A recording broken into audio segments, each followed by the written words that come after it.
Hey, what is up, you guys? It's your boy Ivan, and today I have the Asus Zenfone 2 in the house, and I must say this is one hell of a phone. And before we continue with the review, I just want to give you a heads up that I actually have someone else's opinion for this video. I actually have my sister's opinion. Now, she's not going to speak throughout the video. I'm just going to tell you what she has told me. So she used the phone for a week. I used the phone for 4 days. Now, the reason why I'm giving you two people's opinions is because I'm more of a tech nerd, so I'm more into the specifications and things like that. And my sister is actually more into just the average consumer would do, like taking a lot of pictures, a lot of social networking, and a lot of YouTube watching and video watching. So she's more of the average consumer. She doesn't really know much about specifications. She doesn't know what a quad core processor is. So I'll just leave it like that. I'll give you my sister's opinion towards the end of the video, but without further ado, let's continue with the review. And the first thing I want to talk about is the design on the phone. The design on the phone is pretty looking, very pretty looking is what it looks like. It resembles the HTC One M8 with that nice curved back, and it has those nice hairlines as well, metallic hairlines, which it really does make the phone look very pretty from the back. But once you turn it to the front, it's a very bland, very plain, very simple looking device. It doesn't look that pretty, but it's okay because the back really does it justice. And you can just see here how everything is aligned, just perfectly aligned here with the camera, the 13 megapixel camera, the volume rocker, and the dual tone flash. And then you have your logos here, a speaker grill, and then up top power button, 3.5 millimeter headphone jack, noise cancellation mic, the 5.5-inch display, a front facing 5 megapixel camera, a speaker or an earpiece here, and then on the bottom capacitive buttons, and then this metal looking piece here, which isn't metal at all, it's actually plastic. Up on the bottom, a nice micro USB charging port, noise cancel, and a microphone there. So yeah, that is about it when it comes down to the exterior of the phone. Now let's quickly talk about the internals. Now the internals, you have a 2.3 gigahertz Intel Atom core processor. It's a quad core processor to be exact. 64-bit GPU, and it also has 4 gigabytes of RAM, a 3,000 milliamp hour battery, and it has your standard Wi-Fi and Bluetooth, etc., etc., etc. So overall, the internals is pretty beastie. The quad-core processor, of course, we're into the octa-cores, but that's okay. Quad-core is still plenty enough of power to power this device. So that's where I actually start talking about the user experience. The user experience on this device is pretty awesome, and the first thing I'm going to talk about is the display. The display overall is a pretty good display. It's very average. Quality-wise, is really good. It does look very nice and clear. It has very nice colors. And overall, just watching videos or looking at pictures on this display looks very nice. The only problem is, though, it doesn't get bright enough and doesn't get dim enough. So what happens is when you're outside in the bright daylight, it's really hard to see the display. So sometimes you might have to squint here and there to make sure you're clicking on the right icon or reading the text correctly. At night, it's a little too bright. It doesn't get dim enough, so it's going to be a little bit difficult for, let's say, your eyes maybe, because it is very dark and the display doesn't get dim enough. So it can bother your eyes a little bit, but there is a solution. There's this app called Screen Filter. So what happens is you can just put your brightness all the way down and just quickly turn on the screen filter, and it will dim down the screen to almost pitch black. So that's a really cool add-on there. So you can just download that from the Play Store if you purchase this phone. You can actually download it for any phone, really. So anyways, turning this back off. So overall, the display is very cool. So that's a really good part of the user experience. The second part of the user experience would have to be, of course, the UI. So it's running Android Lollipop 5.0.2. So it's the latest Lollipop version, and that's good because it's running a very smooth Lollipop because it has all the bug fixes and all that good stuff. So it's not really a problem when it comes down to using the device. And it's running Asus's UI on top of it. And Asus's UI is very customizable. You can change the icons, you can change pretty much how the phone looks. You can even change the keyboard size.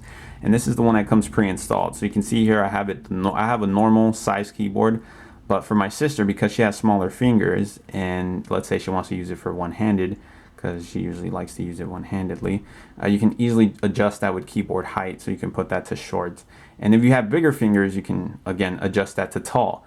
So you can see there how it got a little bit smaller, not by much, but it got a little bit smaller, so it'll be easier for someone with smaller fingers to type on. So that's really cool. So the UI is very nice, simplistic looking. It's very simple to use, actually. My sister kind of picked it up a little bit a little quickly, but that's because she's been using Android for a bit, so she kind of knows the ropes around that. But it's okay, you know, she knows how to use it, so that's a plus. So it's user friendly, very customizable. So that's another good thing. One thing that's worth mentioning, though, I would have to say the audio quality. Now, the speaker quality is bad. It's not a great speaker. It's very tinny, very low in volume.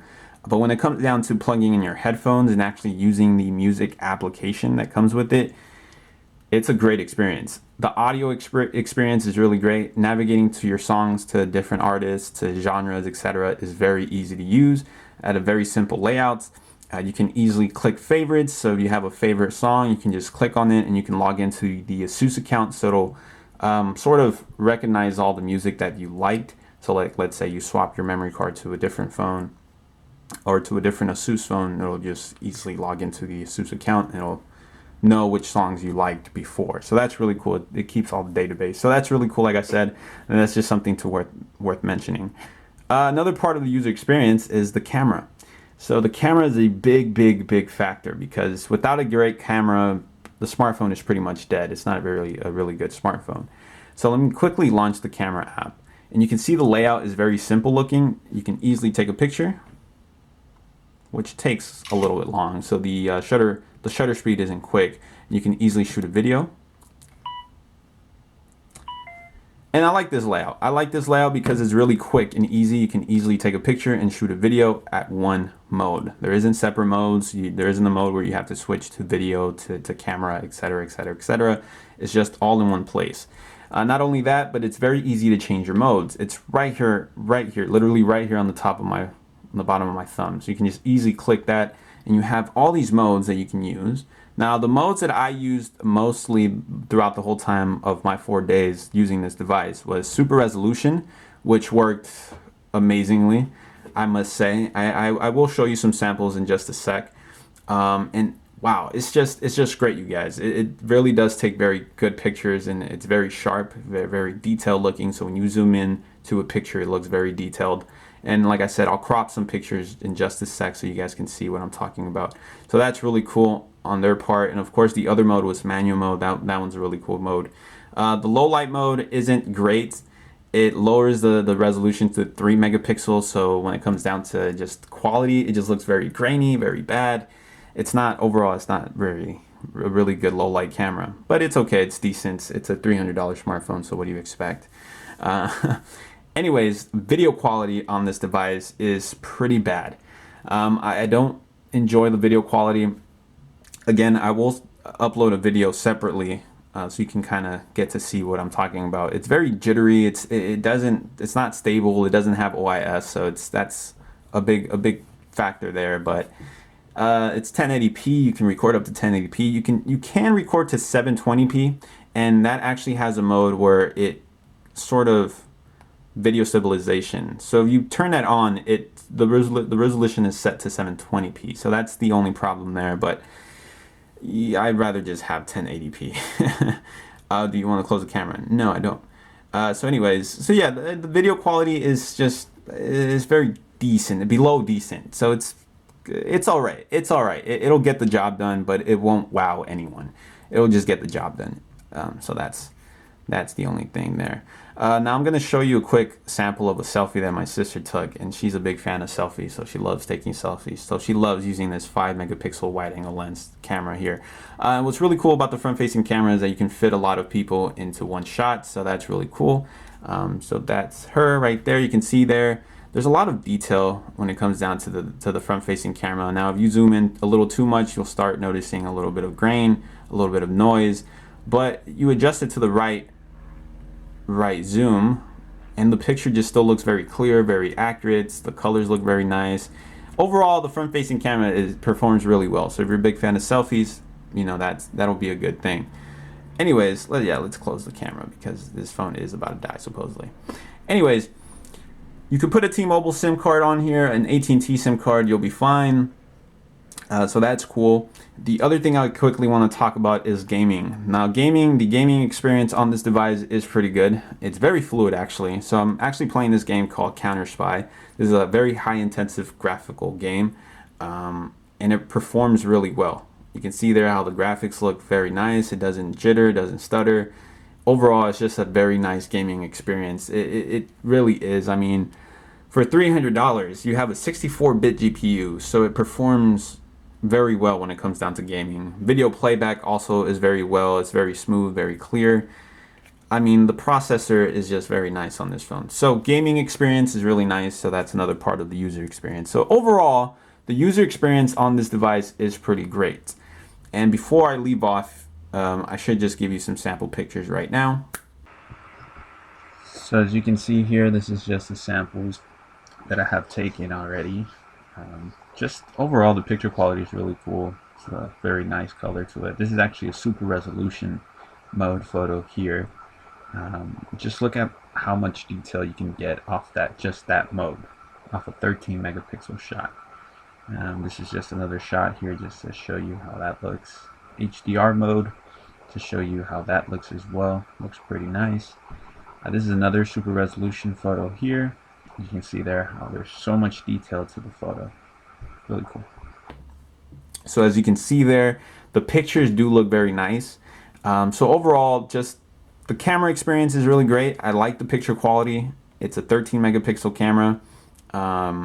So yeah, it's really good. It really is. It's a very great smartphone, and it's very affordable. $300. I mean, I'm just surprised with the price point. That this phone is just, it works that great. So it's really cool. Really cool. I enjoyed the time I was using the Asus Zenfone2. Now, lastly, I'm going to give you my sister's opinion. Now, my sister's opinion on this phone was, wow, it's a good phone. She was telling me how the battery life was really good, very decent. She liked the way how the phone was able to charge from 0% to 100% in an hour and a half, because this phone does offer quick charging. And that's something that I was sort of impressed about too, because I have the Xperia Z3, and actually, let me show you the dimensions real quickly. I have the Xperia Z3, and the battery, when you charge it, it takes at least 3 hours and a half in order to go from 0% to 100%. The Asus Zenfone2 goes from 0 to 100 in an hour and a half. That is just amazing, I would have to say. That is just great. The battery life, when I was using it, it was decent, so it was average. It gave me at least 15 hours. Depending on how you use it, it might give you a little bit longer or shorter. If you're a heavy user, I'm expecting you to maybe charge your phone like in 9 hours, I would have to say, because the battery is very decent, very average. So yeah, that is the Asus Zenfone 2. Other than that, my sister was also telling me how the picture quality was very nice, very good looking. She loved the camera. She loved the front-facing camera, of course. So if you're looking to buy this for someone, it's going to be a great gift. A birthday gift, or just a random gift for appreciations or something like that. I don't know. Maybe you're looking into buy yourself a smartphone as a replacement for a phone that you have. Or maybe you're looking into buying a phone because it's going to be your first Android phone, and trust me, this phone isn't going to disappoint. Again, it's $300. If you still think $300 isn't cheap enough, there is the $200 model, but you are going to sacrifice a little bit more. It has a 1.8 gigahertz Intel Atom Core processor, quad core to be exact. It still has a 64-bit GPU, but it does drop down from the memory and RAM. So it goes from 4 to only 2, and it goes from 64 gigabytes of memory to only 16 gigabytes of memory. So it's going to be a tough one. I mean, you could go with the $200 smartphone. I'm sure the phone will still be pretty fast, but I mean, you just spend $100 more and you get greater specifications. I mean, you can't really go wrong with the $300 variants. You have more memory and RAM, a faster clock speed processor. So I'd go with the $300 smartphone. Believe me, it'll be worth it. And then that's not enough, you can actually customize the phone itself. So you can actually change the back of the phone here, because the back is removable. Unfortunately, the battery isn't removable, so that's just embedded in there. But you could remove the back, and you can change the back to different colors, etc., etc., etc. So yeah, that has it for me, you guys. Thank you guys for watching. Hopefully you guys enjoyed this video, and hopefully it was useful, helpful. Leave a comment down below telling me what you guys think about the phone. Are you gonna get it? Or maybe not. But tell me what you guys think about this video. Again, subscribe, like, share, and hopefully this will be a great phone for you guys. Peace.